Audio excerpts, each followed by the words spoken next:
to emphasize the importance of justice for leaders. Why is it so important? Because I told you from the beginning, a leader is a person who leads. What does that mean? He goes ahead, then people choose whether to follow him or not. Power is not with the leader, power is with the followers.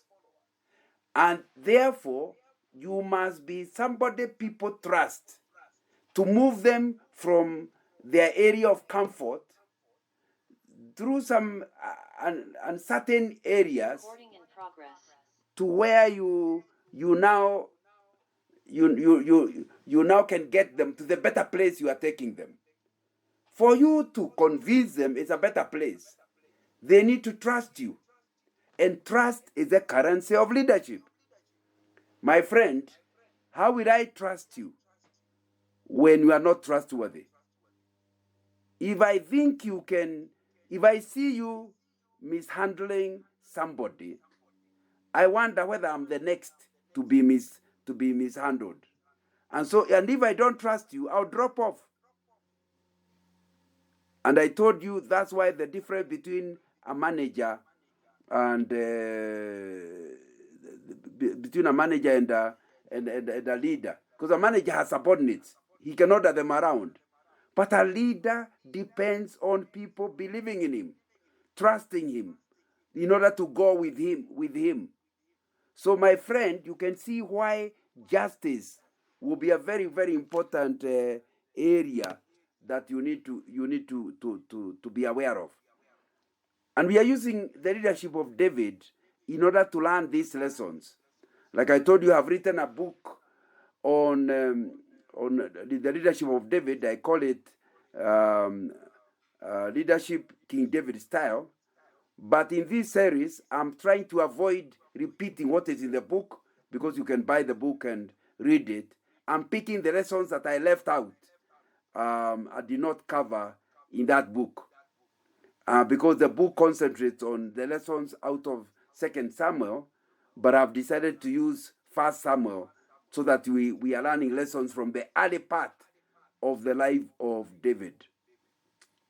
So a leader must seek and act in justice, because if you do so, people will trust you, and the moment they trust you, they will easily follow you, and it will make it easier for the whole group to go to the desired destination.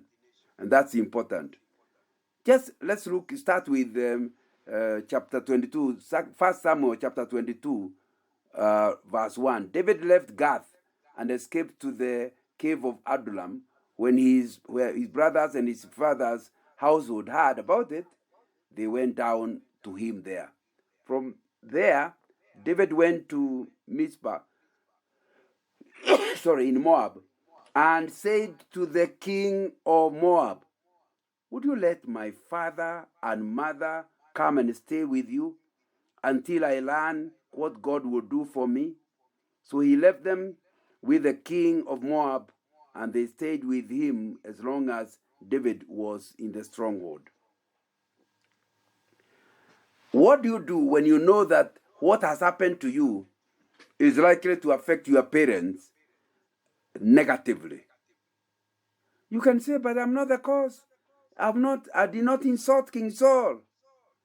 But David was a man of justice. He cared about his family, and they knew that they were the next target of the king, because the king would tell them, "Your son is the one I'm looking for. Show me where your son is." So he makes arrangement for his family to move to another enemy kingdom, Moab, and negotiated with the king to look after them. Justice must begin at home. And if you are used to being somebody who is rough with your parents, rough with your brothers, with a lot of sibling rivalry, and you do a lot of things that are not just, remember, practice makes perfect. And if that's the way you deal with your own relatives, with your own family, it will be very difficult for you to practice justice with strangers. Your actions, remember, impact your family. You must think of them and act in such a way that they can see you as a just person. And because you believe in justice, what will happen is you are going to in the end to be somebody they trust, and others who watch you doing things that show justice to your own family. Like now, the people who could see what he's doing say, if that is the way he looks after his siblings, this is a good guy. I can also trust him. In verse 2, we read, all those who are in distress or in debt or discontented gathered around him, and he became their commander. About 400 men were with him. Wow! He did not need to recruit an army. People trusted David, that young man called David. They knew he cannot let them down. And so they came from wherever. If you are just, you attract even the helpless. Everybody will come. So God can give you an army from any background if you are used to acting justly. And that's one of the things you need to learn. Do you act justly with the helpless, the scum of the earth, people you think are of no consequence? Do you act justly with them? Somebody says, if you want to know somebody is a man of integrity, do not see how he acts in the boardroom with his board and say that this is a very good guy. Wait until you meet him in a restaurant and see how he orders around the waiters. Hey, what's wrong with you? You fool, come, bring that tea. Now, my friend, the reason he is doing that is because he can't see how the waiter can affect his life. If you again become like that with the helpless and people they seem to be going nowhere, what will happen is that people will learn you cannot be trusted. That actually, even when you look humble, it's a game. If you want to be a leader long term, learn to be considerate of everybody and act fairly with everybody you are with.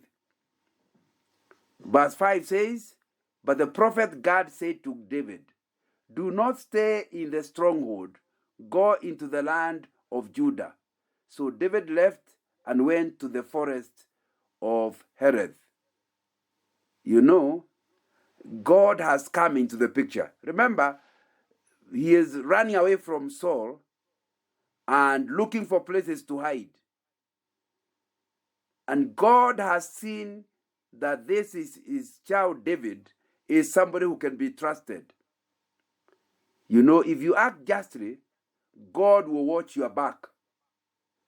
He sends the prophet Gad to this young man David. And what is the message from God? Do not stay in the stronghold. Go into the land of Judah.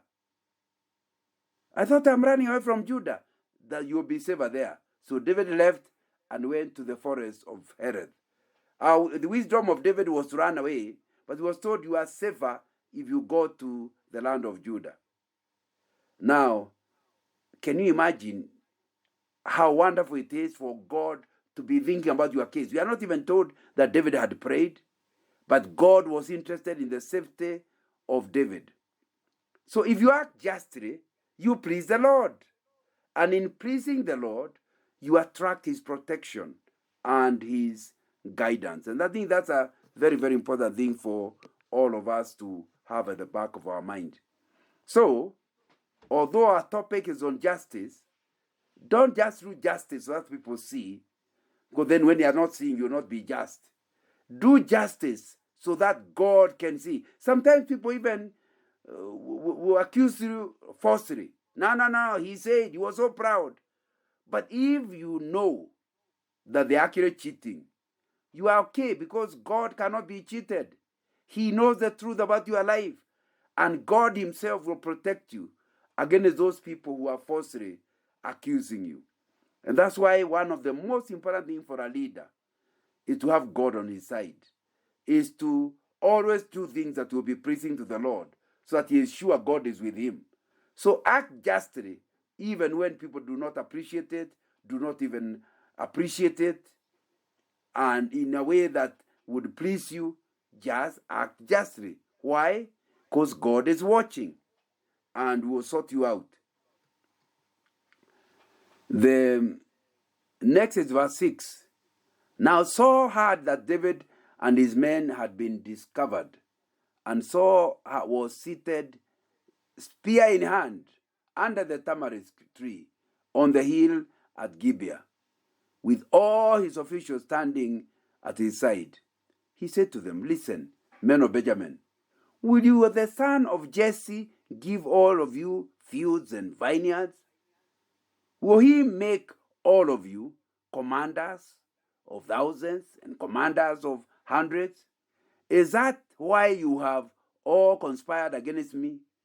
No one tells me when my son makes a covenant with the son of Jesse. None of you is concerned about me or tells me that my son has incited my servant to lie in wait for me, as he does today." Obviously, King David is falsely accusing David. He knows what he has been doing. He knows the truth. So here you can be accused of being not acting justly. In fact, the king is accusing him that he is trying to kill him, which of course we know because we have the background. It's not true. I'm saying if you act unjustly, even your own will not trust you. And that's what had happened to King David. He was acting unjustly, people knew it, and remember, he was from the tribe of Benjamin. But even his own tribesmen, he is saying, are not on his side. They're on David's side. Why? Because they can see what the king is doing is not just. People act justly. And we see it even in Kenyan politics, where you try to paint a certain guy negatively. Then he ends up getting all the votes. And you can't understand why people can vote for somebody you have besmirched and called names and whatnot. You need to understand, if you act unjustly, even your local votes will disappear, because they know you cannot be trusted. You say one thing one day, you do the next day you do something different, and they will not be with you. So do you want to be a good leader? Act justly. If you act unjustly, you will soon lose your followers, and you may not end up the destination with the whole group. It's a very, very important thing to be aware of. Now, next, verse 9, we read, "But Doeg and the Edomite, who was standing with Saul's officials, said, I saw the son of Jesse come to Ahimelech, son of Ahitub, at Nob. Ahimelech inquired of the Lord for him. He also gave him provisions and the sword of Goliath the Philistine. Then the king sent for the priest Ahimelech, son of Ahitub, and all the men and his family who were the priests of Nob. And they all came to the king. So said, Listen now, son of Ahitub." You know, implicating someone when you do not have full information is certainly unjust. This guy called Doeg, the Edomite, did not participate in the discussion with the priest. He just saw. He saw the priest give some bread. He saw the priest give the sword. Why? How? He has no idea. Now he has made up his mind that the priest and David were cahoots. They were together, trying to put things in a way that will make King Saul be killed. I hope you are not like that. If you don't have information, please do not act. Implicating someone makes you unjust yourself. In order to be friends with the king, don't give him information you have not investigated. If that person dies, his blood will be required of your hand, because God knows it. Yes, how many people have you implicated? Say, no, the way he was walking, he must have been the one who stole. You have no evidence, but that's what you are telling people. I repeat, implicating someone when you do not have full information is unjust.